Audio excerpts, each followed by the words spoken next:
would like to say to the Maranao people that I am very, very, very sorry na nangyari ito sa atin. Sana kung madaling panahon, you will find in your heart to forgive my soldiers, ang gobyerno, pati ako for declaring martial law. Wala akong choice eh. Sinisira na ang Marawi. I have to drive them out, but I am very sorry. Army, hindi kaya ng polis eh. Pagpapasok pa lang, M60 na ang kalaban mo. All these years, marami ng mga isang taon na, mas maraming patay na sundalo. Kaya itong nag-question ng martial law, akala siguro ng mga gago, na ang gulo dito lang. Dito sa Basilan, bumuputok ngayon. Binomba natin. The other day, talagang kasi naggrupo-grupo na sila, may kampo na. So yan ang problema. Kasi pag mag-spill over ito, punta ka ng Zamboanga, punta ka ng Hulo, punta ka ng Cotabato, tapos ang malakas na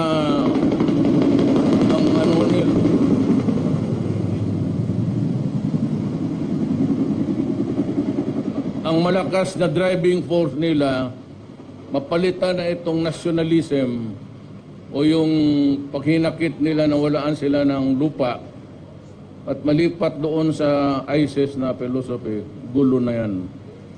Gulo na yan kasi ang mga Kristiyano sa Mindanao mag-aarmas rin. Yan ang ating hindi pwedeng payagan. Kasi pag ang mag-armas na ang civilian rin, it will be a civil war. So ang trabaho natin dalawa na. How to hold itong mga Kristiyanos na may armas at ito namang IS mauti. Kaya ang pag-asa natin dyan, mapabilisin natin ang peace talks. Tapos sabihin ko sa kay Murad, pati sa MI, kayo na ang bahala dyan. Total, kung yan ang gusto ninyong lugar, Central Mindanao, Lanao, Cotabato, Sultan Kudarat, huwag na lang tayo mag-away. Kasi kung mag-civil war, patayan niya, hanapan yan. Dito sa Mindanao, mas maraming Kristiyano at may mga baril na mas maganda. Nagbibili. Yung mga mayaman, nag-stockpile ng mga baril yan, koleksyon. Yun ang delikado. To prevent a communal war. Kailangan pigilan talaga natin ito. Pero itong maote pati matindi. Talagang matindi. Hindi ko akalain na abot sa yung ating casualty patay. So, I share with you, kasama tayo dito sa pagduduksa sa ating mga sundalo. Ang unang masaktan niya, ako yan, kaya ako ang nag-declare ng martial law. Hindi naman ako mag-declare ng martial law, abutin tayo ng problema patong-patong. Baka hindi na natin masulbad.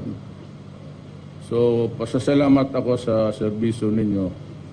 At ganun lang man ang mga puro racket, sa mga, yung namatay natin mga kapatid, kasama ninyo sundalo. Gusto kong puntahan isa't isa yung mga pamilya. Pero hindi ko lang talaga kaya kasi busy ako. But I want to just express to them my sincerest condolence. At ako man ang unang masasaktan dyan. Ako yung commander-in-chief nila. Ayaw ko talaga mag-martial law. Mapipilitan lang ako dahil kung hindi, ang gulo sa Mindanao widespread. Mahirapan na tayo. But ako, believe ako sa inyo. Sasaludo ako. Yes, sir. Bigat ninyo. Attention to orders. Headquarters, 4th Infantry Diamond Division, Philippine Army, Camp Edelberto Evangelista, Patag, Cagayan de Oro City. Well, Pia, almost a month since the fighting in Marawi broke out, the president is facing its displaced residents for the first time. Now, President Duterte flies to Iligan City this afternoon to speak before an audience of Marawi evacuees. Now, he drives home the message that after almost a month of bloody violence and almost apocalyptic destruction in Marawi, he tells residents displaced by the long-drawn terror siege that he feels sorry for them. Here's the president in his own words.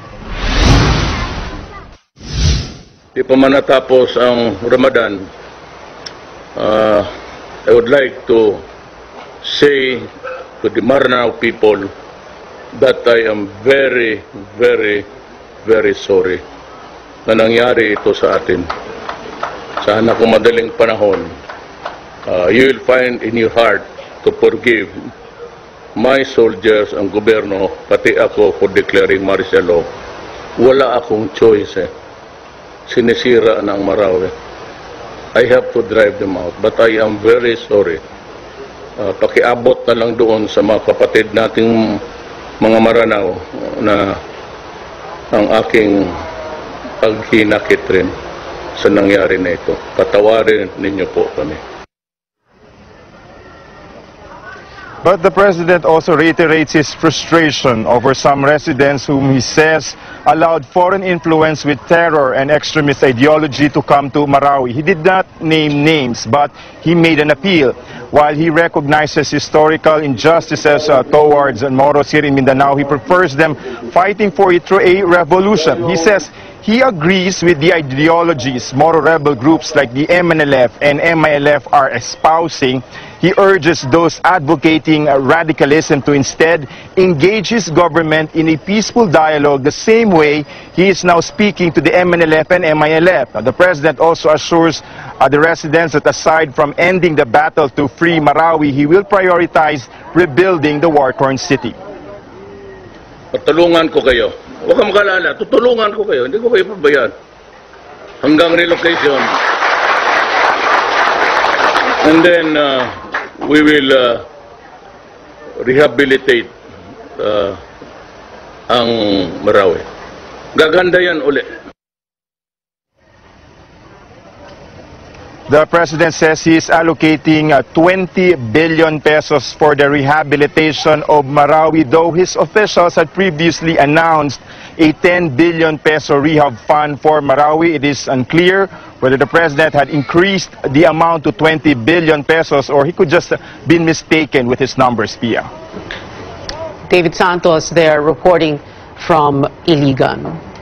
Hililing naman ng lokal na gobyerno ng Marawi at ng Lanao del Sur na sana'y maresolba ang krisis sa syudad bago matapos ang Ramadan. Pero alam naman natin na nakadepende nga ang lahat ng ito sa galaw ng mga sundalo as mentioned din ni Colonel Herrera. Sa ngayon, mahigpit din ang pagbabantay sa mga posibleng pagpasok ng supply at dagdag puwersa para sa maute. Bok Sherry. Jeff, para lang may idea yung ating mga manonood, no? Itong 4 na barangay na pinagtatalunan pa hanggang ngayon, ito yung pinaka-downtown, no? Pinaka-sentro ng Marawi City, paglagpas lamang ng Agus River. Tama ba?